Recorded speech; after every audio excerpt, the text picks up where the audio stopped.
প্রিয় শিক্ষার্থীবৃন্দ, আসসালামু আলাইকুম। কেমন আছো? এই করোনার মধ্যে আমরা সবাই ভালো আছি, তোমরাও ভালো থাকো। আর এখন আমরা ক্লাস নিয়ে আসছি তোমাদের বাংলা সেকেন্ড পার্ট। তো বাংলা সেকেন্ড পার্টে গত ক্লাসটা আমি করিয়েছিলাম উচ্চারণের নিয়ম। সেই উচ্চারণের নিয়মের মধ্যে বাংলা উচ্চারণের 5টি নিয়ম, আদ্য ও মধ্য ও শিখিয়েছিলাম, 3টা শিখেছিলাম। বাংলা উচ্চারণের নিয়ম, আদ্য উচ্চারণের নিয়ম, মধ্য উচ্চারণের নিয়ম। আজকে আমি তোমাদের শিখাবো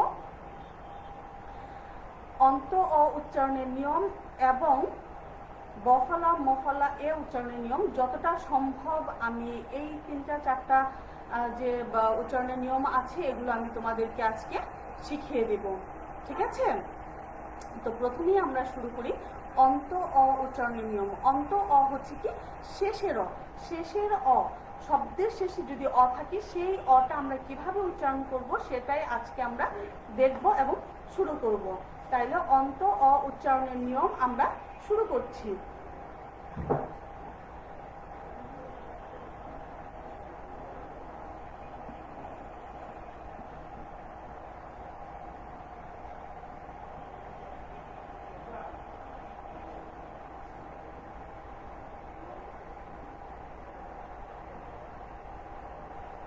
প্রথম যে নিয়মটা আছে সেই নিয়মটা দিয়ে আমরা এখন শুরু করব।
আচ্ছা প্রিয় শিক্ষার্থীবৃন্দ, এই যে দেখো আমি তোমাদের প্রথম নিয়মটা এখানে লিখে দিলাম এবং যথেষ্ট বড় বড় করে লিখেছি যেন তোমরা বুঝতে পারো, দেখতে পারো। শব্দের শেষে অধ্বনির আগে অনুস্বার বিসর্গ থাকে। অনুস্বার থাকতে পারে, বিসর্গ থাকতে পারে। শব্দের শেষে অধ্বনির আগে, শব্দের শেষে এখানে দেখো উদাহরণটা দেখো, কংস। কংস স্বয়ের মধ্যে অ আছে, এই অধ্বনির আগে অনুস্বার বা বিসর্গ থাকলে অধ্বনি উধ্বনিতে পরিবর্তিত হয়। অধ্বনি আর অধ্বনির মতো উচ্চারিত হবে না, অধ্বনি তখন উধ্বনিতে রূপান্তরিত হয়ে যাবেন। যেমন কংস, কংসের উচ্চারণটা করছি কংস, কংসের উচ্চারণটা করছি কি কংস। ধ্বংস উচ্চারণটা করছি ধ্বংস, বংশ উচ্চারণটা করছি বংশ। দুঃখ হচ্ছে দুঃখ। তাহলে তোমরা যারা এই পর্যন্ত দেখেছো, এতটুকু দেখেছো, তারা দ্রুত উঠিয়ে ফেলো, কেননা আমরা আবার পরেরটাতে চলে যাব। প্রথমটা আমি কি বললাম, শব্দের শেষে অধ্বনির আগে অনিশ্বর বা বিসর্গ থাকলে সেই অধ্বনির উচ্চারণ অধ্বনির মতো না হয়ে অধ্বনির মতো হয়ে যাবে বা সেই অধ্বনি উধ্বনিতে পরিবর্তিত হয়। যেমন কি দিয়েছি কংস, কংসের উচ্চারণটা হবে কি কংস। ধ্বংসের উচ্চারণটা হবে ধ্বংস, বংশের উচ্চারণটা হবে বংশ। দুঃখ হবে দুঃখ, ঠিক আছে? এবার আমি এটা মুছে দিচ্ছি। মুছে আমি 2 নম্বর নিয়মটা লিখে দিচ্ছি। 2 নম্বর নিয়মটা হচ্ছে অন্ত অয়ের পূর্বে রফলা রিকার থাকলে শেষের অধুনিতে রূপান্তরিত হয়। অন্ত অয়ের আগে, শেষের অয়ের আগে যদি রফলা থাকে, শেষের অয়ের আগে যদি রফলা থাকে বা রিকার থাকে, তাহলে সেই অধুনি কি হবে? অধুনিতে রূপান্তরিত হবে। সেই অধুনি অধুনিতে রূপান্তরিত হবে।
দেখো আমি যে নিয়মটা লিখলাম 2 নম্বর নিয়মটা, অন্ত অয়ের পূর্বে রফলা থাকলে, অন্ত অয়ের পূর্বে রফলা রিকার, রফলাও থাকতে পারে, রফলাটাও থাকতে পারে, রিকারটাও থাকতে পারে, থাকলে শেষের অধুনিতে হবে অধুনি রূপে উচ্চারিত হবে। যেমন কি বিকৃত, তাহলে শেষের অ হচ্ছে ত, তয়ের আগে রিকার আছে, তয়ের আগে কি আছে? রিকার আছে। বিকৃত উচ্চারণ হয়ে যাবে কি? বিকৃত। মৃত উচ্চারণ হয়ে যাবে ময়রকার আর অস্বীকার তরকার তো, মৃত। প্রিয় হয়ে যাবে প্রিয়, শ্রেয় হয়ে যাবে শ্রেয়। তাহলে আমরা যা বলছি প্রত্যেকটা নিয়মের সাথে উদাহরণ যেন পুরোপুরি মিলে থাকে, আমরা সেই চেষ্টাটাই করবো। কেননা আমাদের নিয়মটা আমরা যেভাবে দিব, উদাহরণগুলো আমরা সেভাবে শিখবো। আর উদাহরণগুলো যদি আমরা সেভাবে শিখতে পারি, তাহলে আমাদের যে উচ্চারণগুলো আছে সেই উচ্চারণগুলো, শুদ্ধ উচ্চারণগুলো আমরা ঠিকঠাক মতো লিখতে পারবো। কেউ যদি নিয়মগুলো ভালোভাবে শিখে, সে যদি পরীক্ষার খাতে এই নিয়মগুলো নাও লিখে, সে কিন্তু শুদ্ধ উচ্চারণটা সুন্দর করে লিখতে পারবে। কারণ সে এই নিয়মগুলো জানা থাকলে শেষের অয়ের আগে কি হবে, শুরুর অয়ের আগে কি হবে, মাঝের অয় থাকলে কি হবে, এ থাকলে কি হবে, বকলা থাকলে কি হবে, মকলা থাকলে কি হবে, ক্ষীয় থাকলে কিভাবে উচ্চারণটা হবে, এগুলো যদি সে ভালোভাবে জেনে নেয়, তাহলে দেখা যাবে যে আমরা খুব ভালোভাবে এটা শিখে নিতে পারবো এবং আমরা খুব ভালোভাবে পরীক্ষার হলে সেটাকে অ্যান্সার করতে পারবো। তাইলে আমাদের 2 নম্বর নিয়মটা কি? অন্ত অয়ের পূর্বে রফলা রিকার থাকলে শেষের অধুনি রূপে উচ্চারিত হয়। শেষের অর্থটা কি হয়ে যাবে? উ হয়ে যাবে। বিকৃত হয়ে গেল বিকৃত, মৃত হয়ে গেল মৃত, প্রিয় হয়ে গেল প্রিয়। ঠিক আছে, এবার আমরা 3 নম্বর নিয়মে চলে যাব। 3 নম্বর নিয়মটা হচ্ছে বিরুক্ত বিশেষণ এবং ধনাত্মক শব্দ। তাহলে কোনগুলো বিরুক্ত বিশেষণ সেটা আমি তোমাদেরকে একটু দেখিয়ে দিই। ঝড়ো ঝড়ো, পড়ো পড়ো, টলো টলো, কলো কলো, এগুলো হচ্ছে তোমাদের বিরুক্ত শব্দ। তো তারপরও আমি তোমাদেরকে বলে দিচ্ছি যে বিরুক্ত বিশেষণ এবং ধনাত্মক বা অনুকার শব্দের অধিকাংশ আবৃত্তির ক্ষেত্রে অধুনি ব্যবহৃত হয়।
আমি 3 নম্বর নিয়মে কি বললাম, ধনাত্মক বা দ্রুত বিশেষণ।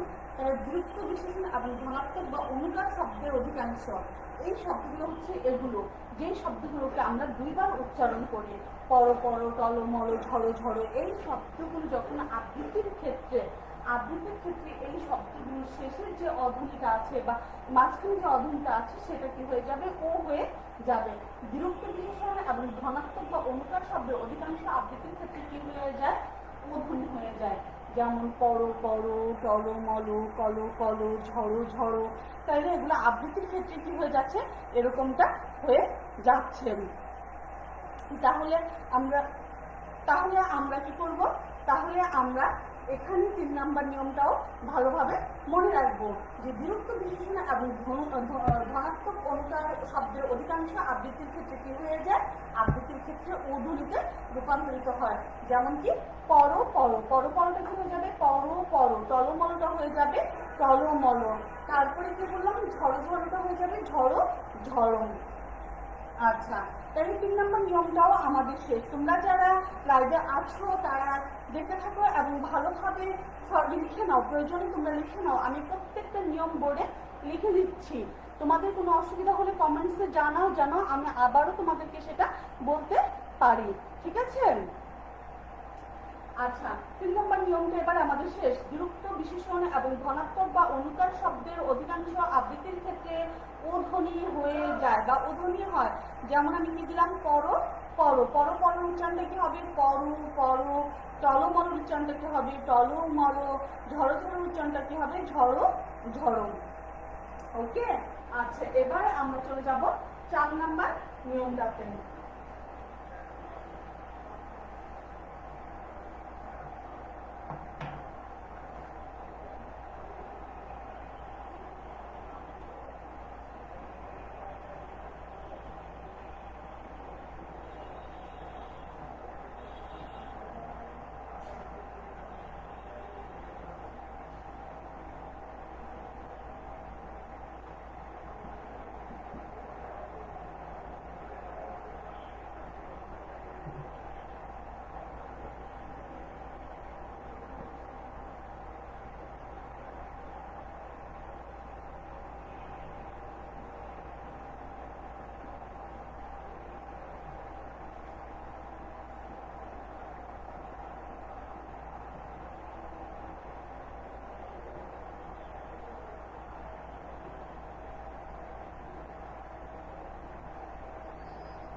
আচ্ছা, এখানে আমি পরপর দুটো নিয়ম লিখে দিলাম। 4 নম্বর এবং 5 নম্বর নিয়মটা। 4 নম্বর নিয়মে লিখে দিলাম, বিশেষ শব্দের শেষে হ থাকে। বিশেষ্য শব্দের শেষে হ থাকলে অন্ত অ কিরূপে উচ্চারিত হয়, উরূপে উচ্চারিত হয়। অর্থাৎ বিশেষ্য শব্দের শেষে যদি হ থাকে এবং সেই হয়ের উচ্চারণ যখন অয়ের মতো হবে তখন সেই অয়ের উচ্চারণ অ না হয়ে কি হয়ে যাবে, ও হয়ে যাবে। বিশেষ্য শব্দের শেষে হ থাকলে অন্ত অ মানে আমি আবারও বলছি শেষেরও, শব্দের শেষে যে অটা থাকে সেই অ কিরূপে উচ্চারিত হবে, ওরূপে উচ্চারিত হয়। যেমন সমীহ, সমীহর উচ্চারণটা কি হচ্ছে সুমিহ। আমি কিন্তু সুমি দ্বন্দ্ব স দিয়ে কিন্তু ওকারটা আমি দিতে পারবো না। আর দেখা গেছে যত সই থাকুক না কেন যখন আমরা সঠিক উচ্চারণটা লিখবো তখন সেটা তালব্য হয়ে যাবে, যেই জয় থাকুক না কেন সেটা বৈকে জ হয়ে যাবে, যেই নয় থাকুক না কেন সেটা দন্ত ন হয়ে যাবে। তাহলে কি বলছি, বিশেষ্য শব্দের শেষে হ থাকলে অন্ত অ কিরূপে উচ্চারিত হবে, ওরূপে উচ্চারিত হয়। যেমন সমীহ, সমীহর উচ্চারণটা কি হয়ে গেল সুমিহ, তালব্য স্বল্প সু ময়স্কার মি হয়কার হো, সুমিহ। বিবাহ, বিবাহের উচ্চারণটা হয়ে গেল বিবাহ। মোহর উচ্চারণটা হয়ে গেল মোহ, ময়কার মোহ ময়কার হো, মোহ। ঠিক তদ্রুপ ভাবে আমরা 5 নম্বর নিয়মটাতে চলে যাই। ক্রিয়াপদের অন্ত অসাধারণত উরূপে উচ্চারিত হয়। ক্রিয়াপদ, ক্রিয়াপদ কোনগুলো, যে পদগুলো দিয়ে কাজ বোঝায় সেগুলোই তো ক্রিয়াপদ। তাহলে ক্রিয়াপদের শেষে যে অ আছে সেই অ কিরূপে উচ্চারিত হচ্ছে, সেই অ উরূপে উচ্চারিত হচ্ছে। ক্রিয়াপদের অন্ত অ সাধারণত ওরূপে উচ্চারিত হয়। যেমন যাব, যাবর উচ্চারণটা হয়ে যাচ্ছে কি যাব, জয়কার যা বয়কার বো, যাব। জয়কার যা 29 জয়কার যা 29, জয়কার যা ব, যাব। এটা লিখতে হবে কি জয়কার বৈকে জয়কার যা বয়কার বো, যাব। বৈকে জয়কার যা বয়কার বো, যাব। বলল, বলল হয়ে যাবে কি বললো, বয়কার বো লয় নিচে হসন্ত লয়কার লো, বললো। পড়েছিল হয়ে গেল কি পড়েছিল, কয়কার কো লয়কার রে ছয়স্কের ছি লয়কার লো। আচ্ছা, হাসান বিন জলিল তুমি লিখেছো যে কথা ক্লিয়ার শোনা যাচ্ছে না। এটা বোধহয় বাবা নেটের প্রবলেম, কারণ নেটের প্রবলেমটা হচ্ছে জাতীয় প্রবলেম। তো এই নেটের প্রবলেমের জন্য আমি কিন্তু এই জন্য তোমাদেরকে লিখে দিচ্ছি প্রত্যেকটা নিয়ম, যেন তোমরা লেখাটা দেখেও তোমরা বুঝতে পারো, লেখাটা দেখেও যেন বুঝতে পারো। ঠিক আছে, এই জন্যই কিন্তু আমি তোমাদেরকে প্রত্যেকটা নিয়ম লিখে লিখে বুঝাচ্ছি, যেন আমার কথা শোনা না গেলেও যেন লেখাটা যেন কমসে কম তোমরা দেখে বুঝতে পারো। ঠিক আছে, এরপরেও যদি সমস্যা হয় তোমরা আমাকে অবশ্যই জানাও, তোমরা কমেন্ট করো, তোমরা থাকো লাইভে থাকো, দেখো ক্লাসগুলো করো, অবশ্যই তোমাদের ভালো লাগবে। আমি আরেকবারও 4 নম্বর নিয়মটা আমি বলছি। বিশেষ্য শব্দের শেষে হ থাকলে অন্ত অ ওরূপে উচ্চারিত হয়। যেমন সমীহ, সমীহ হয়ে গেল সুমিহ। তারপরে বিবাহ হয়ে গেল বিবাহ, মোহ হয়ে গেল মোহ। আচ্ছা, পরেরটা হচ্ছে কি ক্রিয়াপদের অন্ত অ সাধারণত ওরূপে উচ্চারিত হয়। ক্রিয়াপদের অন্ত অ, ক্রিয়াপদ হচ্ছে যেই পদগুলোর মধ্যে কাজ বোঝায়, করা, চলা, হওয়া, খাওয়া, এগুলা যেগুলা আছে তো সেগুলাকেই বলে ক্রিয়াপদ। ক্রিয়াপদের শেষে যে অ থাকবে সেই অ সাধারণত কিসের রূপে উচ্চারিত হবে, ও রূপে উচ্চারিত হয়। যাব, যাবটা কি হয়ে গেল যাব। বলল হয়ে গেল বলল, পড়েছিল হয়ে গেল পড়েছিল। এবার ঠিক আছে, এবার তোমরা শুনতে পাচ্ছ তো? আচ্ছা, তাহলে এখন আমাদের অন্ত অ উচ্চারণের নিয়ম শেষ। আদ্য অ, মধ্য অ, অন্ত অ তিনটা শিখিয়েছি, বাংলা উচ্চারণের নিয়ম শিখিয়েছি, ক্লাসে এগুলো আমরা করিয়েছি, আবারও আমরা এগুলো করছি, শুধুমাত্র তোমরা যেন পরীক্ষায় একটা ভালো রেজাল্ট করতে পারো, তোমাদের পড়ার জন্য বিঘ্ন না ঘটে, সেজন্য আবারও এগুলো আমি তোমাদেরকে করিয়ে দিচ্ছি। আর তোমাদেরকে বলছি যে তোমরা অবশ্যই তোমাদের ফার্স্ট পার্ট সেকেন্ড পার্ট বই খুলে খুলে দেখো, পড়ো, এবং যদি কোথাও কোনো সমস্যা থাকে, ফার্স্ট পার্টের গল্প, কবিতা, উপন্যাসে কোথাও যদি কোনো সমস্যা থাকে আমাদেরকে বলো, আমরা সেটা নিয়েও আলোচনা করব। তোমরা কমেন্টসে সেটা লিখে দিতে পারো, তোমাদের কার কোনটা সমস্যা সেটা তোমরা লিখে দিতে পারো। ঠিক আছে, তাহলেও সেটা নিয়ে আমরা আলোচনা করব। তাহলে এখন আমরা এ উচ্চারণের নিয়মে চলে যাই। এ উচ্চারণের নিয়ম, কেননা এই উচ্চারণগুলো এজন্য তোমাদেরকে শিখতে হবে, কেননা এই উচ্চারণের নিয়মগুলো থেকে একটা উচ্চারণ অবশ্যই পরীক্ষায় আসবেই। আর শুদ্ধ উচ্চারণ আসবে। তাহলে আমরা এই উচ্চারণের নিয়মটা শিখবো এখন, ঠিক আছে?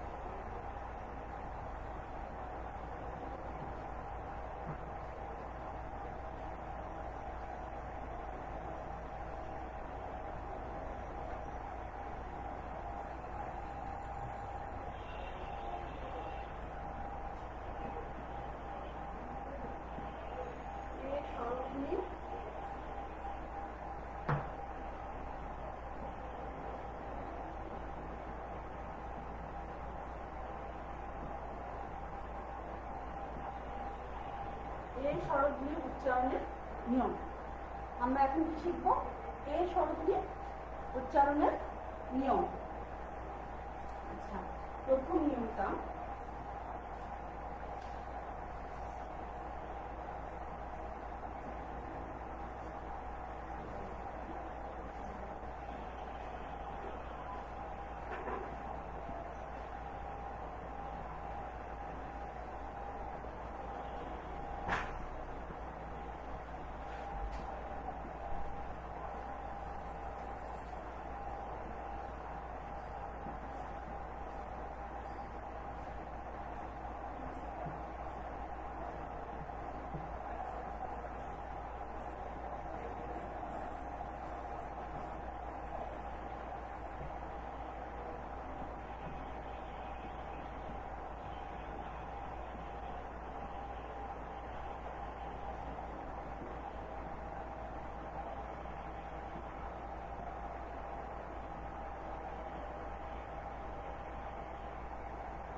আচ্ছা দেখো, এখানে যে প্রথম নিয়মটা আমি দিলাম, প্রথম নিয়মটাকে আমি কি বললাম যে বাংলা শব্দের আদ্য একারের পরে যদি আমাদের যে বাংলা শব্দগুলো আছে এই শব্দগুলোর শব্দের শুরুতে যদি একার থাকে, শব্দের শুরুতে যদি একার থাকে এবং আদ্য একারের পরে যদি কি থাকতে পারে, অনিশ্বর থাকতে পারে, ও থাকতে পারে, কিংবা ও গ থাকতে পারে, অনিশ্বর ও কিংবা ও গ থাকে, তাহলে এবং তারপরে যদি রস্যি এবং রস্যু অনুপস্থিত থাকে, এই দুইটা বর্ণ যদি অনুপস্থিত থাকে, তাহলে সেক্ষেত্রে এটা স্বরীয় জফলা আকার অর্থাৎ এ রূপে উচ্চারিত হবে। এটা তখন কি রূপে উচ্চারিত হবে? এ রূপে উচ্চারিত হবে।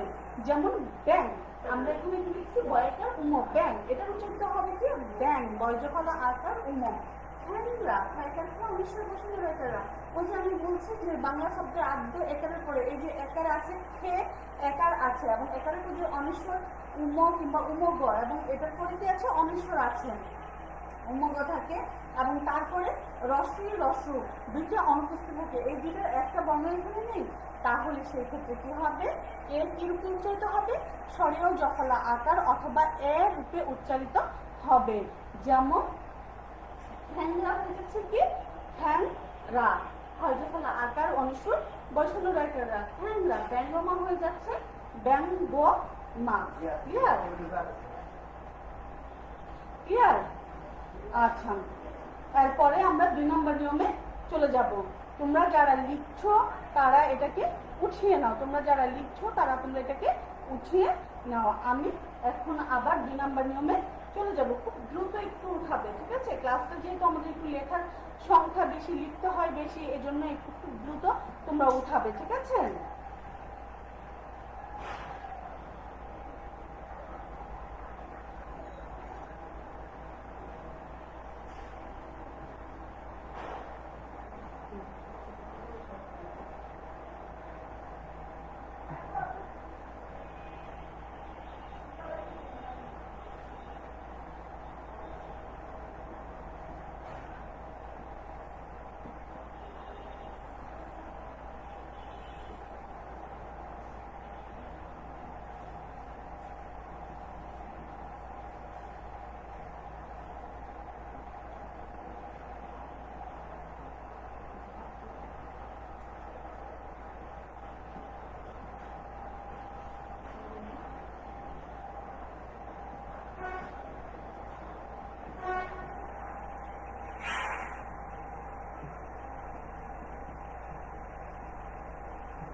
শিক্ষার্থীবৃন্দ, দেখো আমি এখানে তোমাদের জন্য 2টা নিয়ম লিখেছি।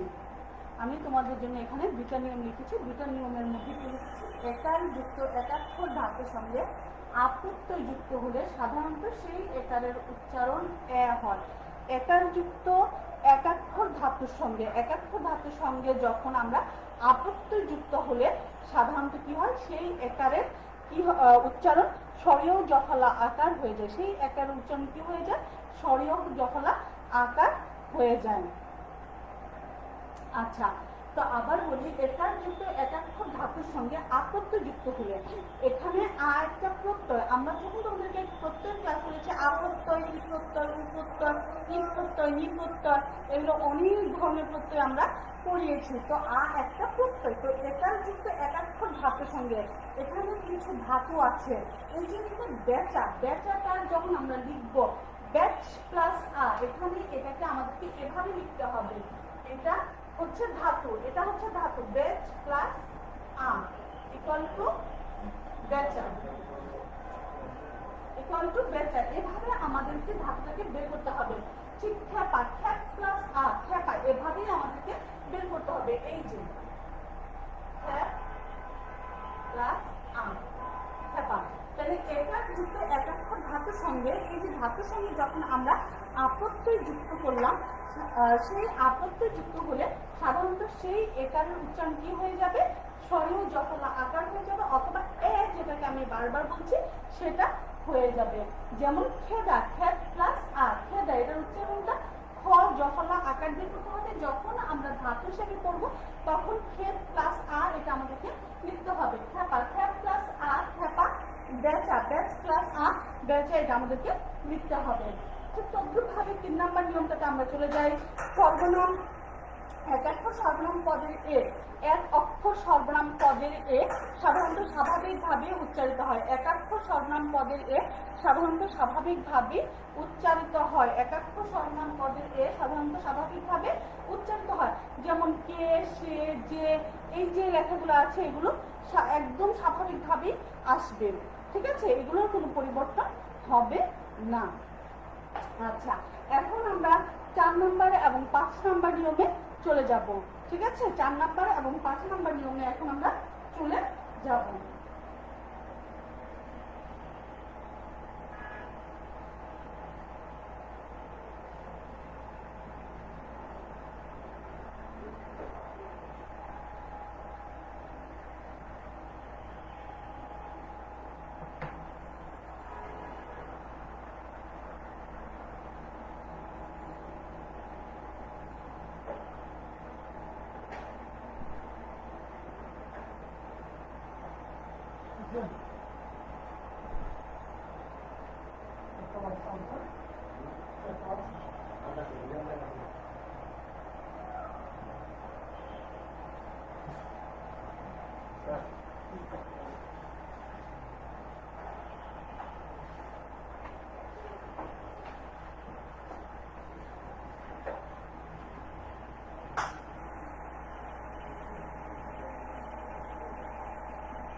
Suffocate the body. যদি বলেন আপনার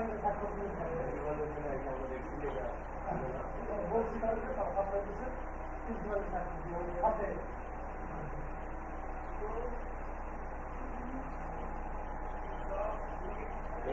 করেন স্যার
প্রিয় শিক্ষার্থীবৃন্দ, দেখো আমি এখানে 4 নম্বর এবং 5 নম্বর নিয়মটা লিখে দিয়েছি। 4 নম্বর এবং 5 নম্বর নিয়মটা হচ্ছে, 4 নম্বর নিয়মটা হচ্ছে সংস্কৃত বা তৎসম শব্দের আদ্য একার প্রায়শই অবিকৃত এর উপর উচ্চারিত হয়।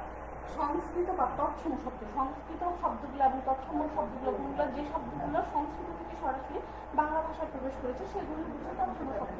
তাহলে সংস্কৃত অপর নাম হচ্ছে তৎসম, তৎসমের অপর নাম হচ্ছে সংস্কৃত।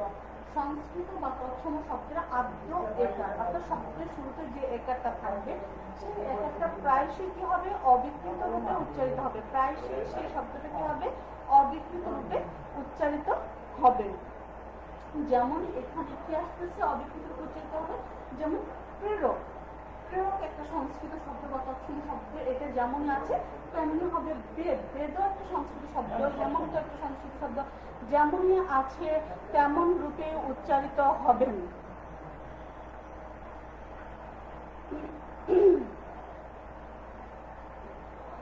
এখানে কি নেটের প্রবলেম হচ্ছে? নেটের প্রবলেমের জন্য হয়তো তুমি কথাটা বুঝতে পারছো না।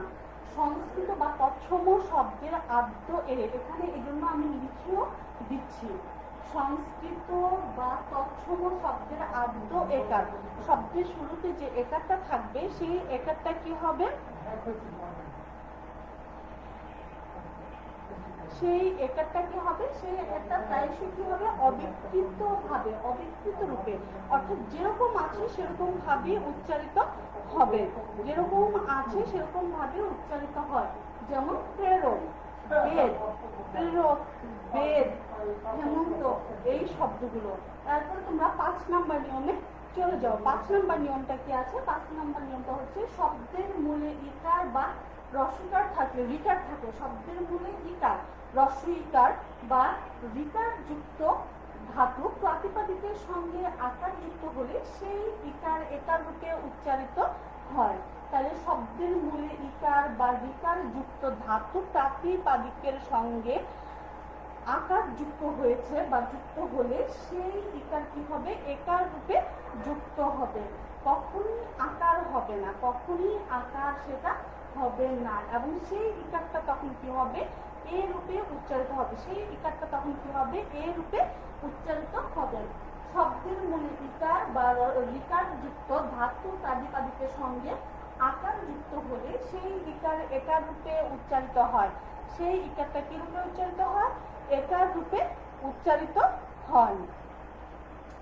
কখনোই আকার হবে না। শব্দের মূলে ইকার বা রিকার থাকলে, শব্দের মূলে ইকার বা রিকার থাকলে বা রিকার যুক্ত ধাতু প্রাতিপাদিকের সঙ্গে আপত্য বা আকার যুক্ত হলে সেই ইকার কি হবে, একার রূপে যুক্ত হবে। সেই ইকারটা কি হবে, একার রূপে যুক্ত হবে। কখনোই সেটা আকার হবে না। যেমন মেলা, লেখা, গেলা, জেলা, নেতা ইত্যাদি। এবার আমাদের 4 নম্বর এবং 5 নম্বর নিয়মটা আমাদের শেষ। তাহলে আমাদের কি 5 নম্বর নিয়মটা শেষ। শব্দের মূলে, আবারও আমি এটা বুঝিয়ে দিচ্ছি, শব্দের মূলে ইকার বা ঋকার যুক্ত ধাতু প্রাতিপাদিকের সঙ্গে আ প্রত্যয় যুক্ত হলে সেই ইকার কি হবে? একার রূপে উচ্চারিত হবে, বা সেই ইকারটা একার রূপে যুক্ত হবে। কখনোই সেটা আকার হবে না, কখনোই সেটা আকার হবে না। যেমন মেলা, গেলাম, মেলা, গেলাম, তারপরে জেলা, নেতা ইত্যাদি। ঠিক আছে, এবার আমাদের কি, এবার আমাদের এ উচ্চারণের নিয়ম শেষ। আদ্য অ, মধ্য অ, অন্ত অ, এ উচ্চারণ। তারপরে আমরা বাংলা উচ্চারণের 5টি নিয়ম, এগুলো মোটামুটি 5টা বা 6টা আমি তোমাদেরকে করিয়ে দিয়েছি। বফলা মফলাটাও করিয়ে দিব, এবং তোমরা বাসায় স্বরধ্বনি ব্যঞ্জনধ্বনির উচ্চারণটা তোমরা নিজেরা শিখে নেবে। ঠিক আছে, এগুলো তোমাদেরকে আগেও করিয়েছি, আবারও করাচ্ছি, তারপরেও বলছি যে নিজেরা একটু শিখে নেবে। তারপর আমি তোমাদেরকে আজকে মফলার উচ্চারণটা শিখিয়ে দেই।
আচ্ছা, মফলা উচ্চারণের নিয়ম। মফলা উচ্চারণের নিয়মের মধ্যে আমি তোমাদেরকে দুটো নিয়ম এখানে লিখে দিলাম। দুটো নিয়মের মধ্যে প্রথম যে নিয়মটা আমি তোমাদেরকে দিলাম, প্রথম নিয়মটা হচ্ছে পদের আদ্য ব্যঞ্জন বর্ণ। পদের তোমার যদি মনে না থাকে তুমি এখানে শব্দের বলতে পারো। শব্দের আদ্য ব্যঞ্জন বর্ণে মফলা যুক্ত হলে সাধারণত তার কোনো উচ্চারণ হয় না। অর্থাৎ শব্দের শুরুতে যে ব্যঞ্জন বর্ণটা থাকবে সেই ব্যঞ্জন বর্ণের সঙ্গে যখন মফলা থাকবে তখন সেই মফলাটার উচ্চারণ হবে না। শব্দের শুরুতে যদি ব্যঞ্জন বর্ণে মফলা যুক্ত ব্যঞ্জন বর্ণ থাকে তাহলে সেই ব্যঞ্জন বর্ণের উচ্চারণ হবে না। শব্দের শুরুতে যদি মফলা যুক্ত ব্যঞ্জন বর্ণ থাকে তাহলে সেই মফলার উচ্চারণ হবে না।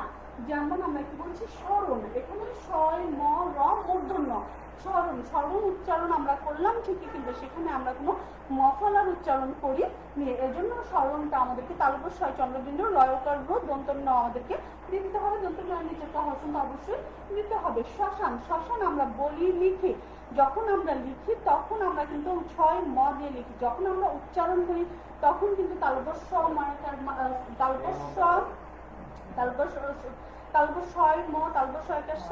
শ্মশান আমরা বলি লিখি, কিন্তু আমরা যখন বলি তখন শুধুমাত্র শ্মশান দন্ত ন শ্মশান উচ্চারণটা আমরা এরকম করি। তাহলে আমাদের যে উচ্চারণটা এবং যে নিয়মটা, যে শব্দের শুরুতে যদি ব্যঞ্জন বর্ণ থাকে এবং সেই ব্যঞ্জন বর্ণের সাথে যদি মফলা যুক্ত থাকে তাহলে সেই মফলার কোনো উচ্চারণ হয় না।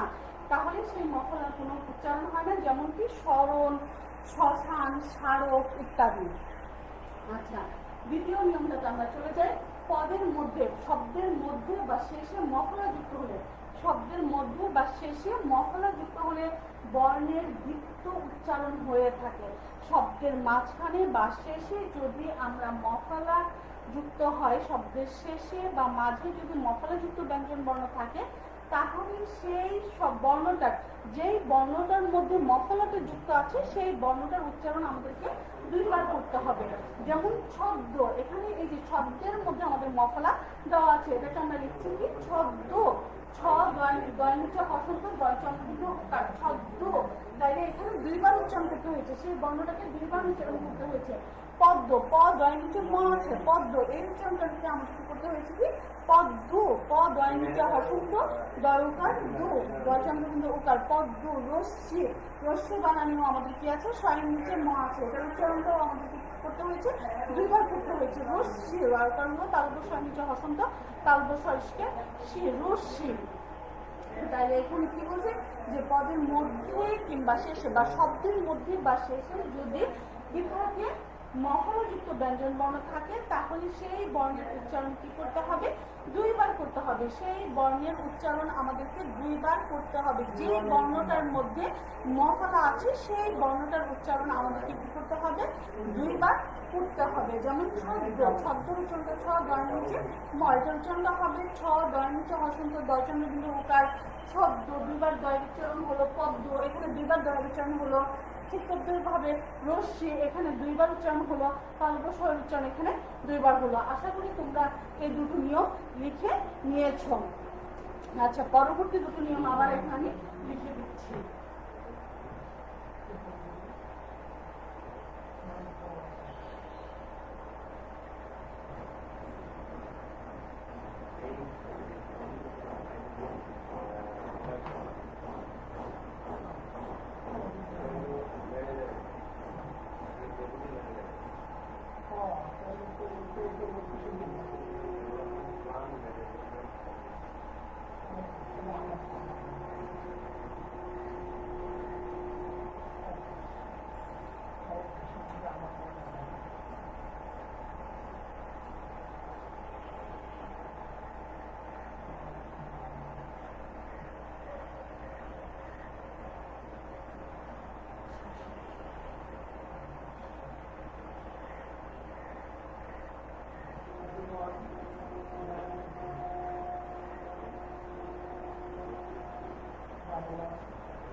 আচ্ছা, এখানে দেখো শিক্ষার্থী দুটো নিয়ম আবার আমি মফলায় লিখলাম। সেখানে প্রথম নিয়মটা আবার 3 নম্বর নিয়মটা আমি লিখলাম। প্রথম দুটো নিয়ম বুঝিয়েছি, এবার আমরা 3 নম্বর নিয়মটা লিখলাম। 3 নম্বর নিয়মটা হচ্ছে বাংলা ভাষায় পদের মধ্যে, বাংলা ভাষায় পদের এখানে লিখতে পারো, শব্দের এখানে লিখতে পারো। বাংলা ভাষার পদের মধ্যে কিংবা শেষে সর্বত্র মফলা যুক্ত হলে ব্যঞ্জনের দ্বিত্ব উচ্চারণ হয় না। এর আগে আমি একটা নিয়ম শিখিয়েছি, মফলা যুক্ত ব্যঞ্জন বর্ণের উচ্চারণ 2 বার করতে হয়। যে বর্ণটার মধ্যে মফলা যুক্ত থাকে সেই বর্ণটার উচ্চারণ 2 বার করতে হবে, সেটা আমি শিখিয়েছি। এখন আমি শিখালাম যে 2 বার উচ্চারণ করতে হয় না, কিন্তু মটা উচ্চারণ হবে। বাংলা ভাষার পদের মধ্যে কিংবা শেষে সর্বত্র মফলা যুক্ত ব্যঞ্জন বর্ণের দ্বিত্ব উচ্চারণ হয় না। তো দ্বিত্ব উচ্চারণ হয় না, যেমন বাগ্মী, এখানে ময়ের উচ্চারণটা হয়েছে, এখানে যা আছে তাই ময়ের উচ্চারণটা হয়েছে বাগ্মী। তারপরে যুগ্ম, বাংময়, এটা যা আছে তাই উচ্চারণটা হয়েছে। মটা যে বর্ণের সাথে যুক্ত হয়েছে সেই বর্ণটারই উচ্চারণ হয়েছে, ঠিক আছে? সেই বর্ণটার উচ্চারণ হয়েছে, মটারও উচ্চারণ হয়েছে। আচ্ছা, যুক্ত ব্যঞ্জন বর্ণের সঙ্গে সংযুক্ত মফলার উচ্চারণ হয় না। এখানে এখানে নিজে ক্ষীয় নিজে একটা যুক্ত ব্যঞ্জন বর্ণ। ক্ষীয় সবসময় ক এবং সহযোগে মধ্যম সহযোগে ক্ষীয় হয়। ক্ষীয় নিজেই একটা যুক্ত ব্যঞ্জন বর্ণ। এই যুক্ত ব্যঞ্জন বর্ণের সঙ্গে সংযুক্ত যে মফলাটা থাকে সেই মফলাটার কোনো উচ্চারণ হয় না।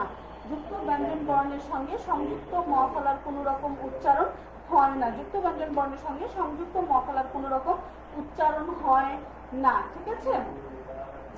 এখানে যেমন আমি লিখেছি কি সূক্ষ্ম, সর্বপ্রকার সূক্ষ্ম উচ্চারণটা করছি কি সু পয়ের নিচে হসন্ত ক্ষয়কর সূক্ষ্ম লক্ষণ, লক্ষণ উচ্চারণটা করেছি কি ল পয়ের নিচে হসন্ত ক্ষয়চন্দ্র লোকার দন্তন্য লক্ষণ, ঠিক আছে?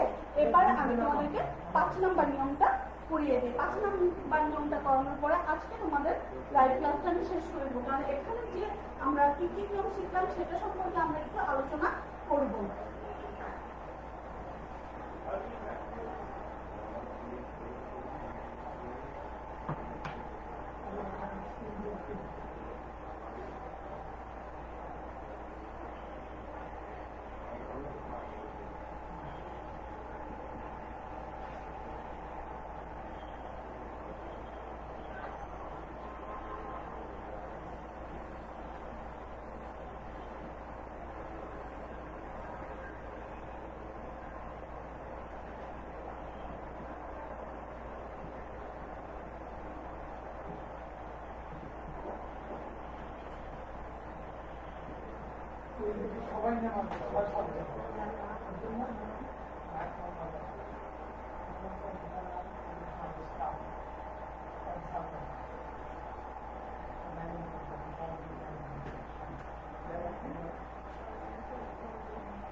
আচ্ছা, 5 নম্বর নিয়মটা দেখো শিক্ষার্থীরা, দেখো যে মফলযুক্ত কতিপয় সংশ্লিষ্ট শব্দ রয়েছে, মফলযুক্ত কতিপয় সংশ্লিষ্ট শব্দ রয়েছে অথবা মফলযুক্ত কতিপয় তৎসম শব্দ রয়েছে, যেটাই তো সংস্কৃত তো তৎসম দাও, সেটা হয়ে যাবে যে মফলযুক্ত কতিপয় সংস্কৃত শব্দ রয়েছে যার বানান ও উচ্চারণ সংস্কৃত লিপি অনুযায়ী হয়ে থাকে।